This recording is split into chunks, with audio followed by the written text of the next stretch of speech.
Hello, University Park Panthers. This is Miss Laird, and I'm here to read you a story. We're going to read A Pocket Full of Kisses by Audrey Penn, illustrated by Barbara Leonard Gibson.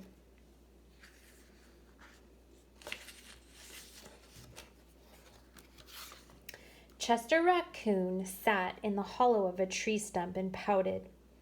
"Please, can we give him back?" he asked his mother. "I'll be really, really good if we can give him back." Miss Raccoon smiled tenderly. "You're already really, really good, Chester. But I'm afraid no matter how good you are, we can't give him back. Besides, I thought you liked having a little brother." "I did like it at first," admitted Chester. "But now he plays with my toys and swings on my swings and reads my books. Then he pulls my tail and talks to my friends and follows me everywhere I go." Miss Raccoon lifted Chester onto her lap and smoothed out his worried, furry forehead. "That's what little brothers do," she explained in a motherly tone. "It's no different than sharing the woods or sharing the stream or sharing the food we find. Ronnie wants to be just like you." Miss Raccoon placed Chester on the ground and smiled at him with the soft, loving eyes he knew so well. "I think someone needs a kissing hand," she said in a voice that was warm and inviting. She took Chester's hand in her own and spread open his tiny fingers into a fan. Leaning over, she kissed him right in the middle of his palm. Chester felt the warmth of that kiss rush from his hand, up his arm, and into his heart. And when he pressed his hand to his cheek, he could hear his mother's words in his head. "Mommy loves you," they said. "Mommy loves you." Chester grinned so wide the tips of his silky black mask crinkled upward. Even his cheeks flushed to a primrose pink. He was the happiest raccoon in the forest. Then, in the blink of a moment, all the joy went out of the little raccoon.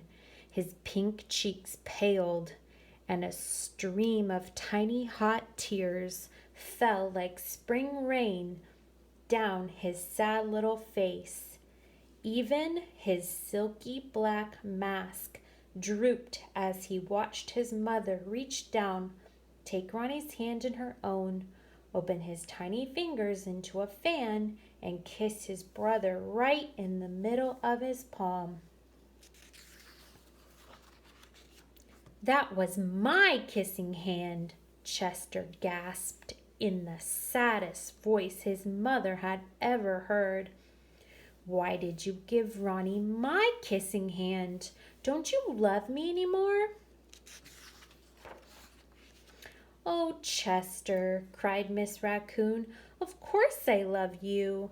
"Then how come you gave the baby my kissing hand?" asked Chester.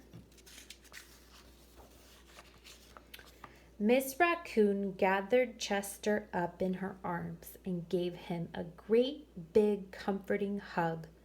"I would never give Ronnie your kissing hand," she assured him gently. "That was his kissing hand. Now you each have one of your own." Chester wiped away his tears and settled in his mother's lap. "If you give both of us kissing hands, won't you run out?" Miss Raccoon laughed. "Would you like to hear a story?" she asked Chester. "About kisses?" "About stars," said Miss Raccoon.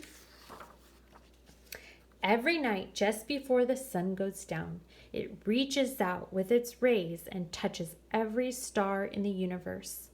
One by one, the stars light up and shine down upon us. Even on nights we can't see the stars, they're up there sparkling away.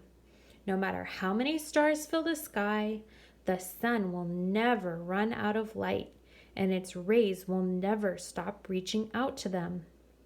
That's the way it is with kissing hands. When somebody loves you, their kisses are like the sun's rays, always there and always shining. No matter how many kissing hands I give you, Ronnie, I will never, ever run out. But you are right about one thing, Miss Raccoon told Chester. Ronnie's big brother widened his eyes and looked surprised. What's that? He asked his mother. You are the big brother, and that deserves something extra special. Miss Raccoon put Ronnie on a swing, then took Chester's right hand in hers and spread open his tiny fingers into a fan. Leaning over, she kissed him right in the middle of his palm. That kiss is for your pocket, she told him. Take good care of it and keep it as a spare. You never know when a big brother might need a little extra care.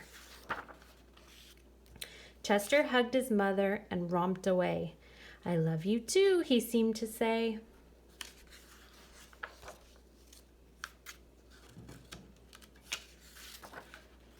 The end.